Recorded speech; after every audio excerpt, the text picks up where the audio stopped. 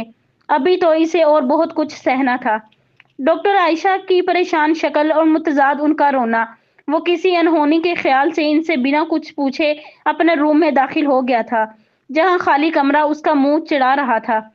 اس نے wash room, balcony, terrace, یہاں تک کہ وہ اس کو اپنے مخصوص انداز میں زور زور سے پکارتا پورے گھر میں ڈھونڈ چکا تھا، مگر ابھی تک وہ ڈاکٹر عائشہ سے پوچھنے کی ہمت نہیں کر پایا تھا۔ وہ دونوں اسے دیوانوں کی طرح پورے گھر میں چکراتے دیکھ رہے تھے۔ نوفل، ڈاکٹر عائشہ کو پتا ہوگا بھابھی کہاں ہے، تم ان سے کیوں نہیں پوچھ رہے ہو؟ ایس پی الہان نے اسے پکڑ کر جھنجھوڑا تھا۔ وہ یہی ہے، بس مجھ سے ناراض ہے اس لیے میرے سامنے نہیں آ رہی ہے۔ وہ ان سے پوچھ کر اپنے بدترین خیال کو سچ ہوتے نہیں دیکھنا چاہتا تھا۔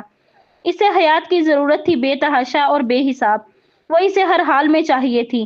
بیوی، ایک بار اور پکارتا وہ اسے ڈھونڈنے کے ارادے سے بڑھا تھا جب ڈاکٹر عائشہ اس کے سامنے آ کر اس کا راستہ روک گئی تھی۔ حیات یہاں نہیں ہے نوفل، اس کے پاپا اسے 1 گھنٹہ پہلے لے کر جا چکے ہیں۔ اس کے بدترین خیال کی تصدیق ہو گئی تھی اور وہ چلی گئی۔ اسے اپنی آواز میں اجنبی لگی تھی۔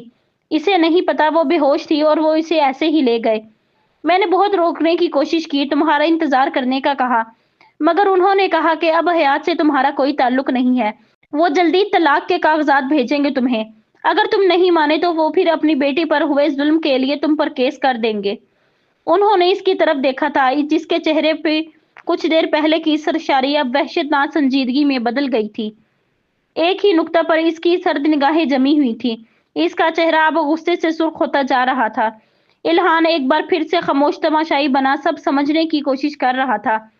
انہوں نے ایسا کیوں کہا نوفل؟ تم نے ایسا کیا کیا کہ وہ تم سے اس درجہ متنفر ہیں کہ انہیں لگا حیات کی یہ حالت تمہاری وجہ سے ہے؟ ڈاکٹر عائشہ کے سوال پر اس نے بے تاثر نظروں سے انہیں دیکھا تھا، پھر کچھ بھی بولے بغیر اپنے روم میں بند ہو گیا تھا۔ الہان، کیا نوفل کو کبھی خوشی نصیب نہیں ہوگی؟ کیا یہ ایسے زندگی بھر دنیا سے بیزار ہو کر گزار دے گا؟ اب کے لہجے میں نوفل کے محبت اور فکر دونوں تھی۔ کچھ تو غلط ہوا تھا جو یہ حالات تھے۔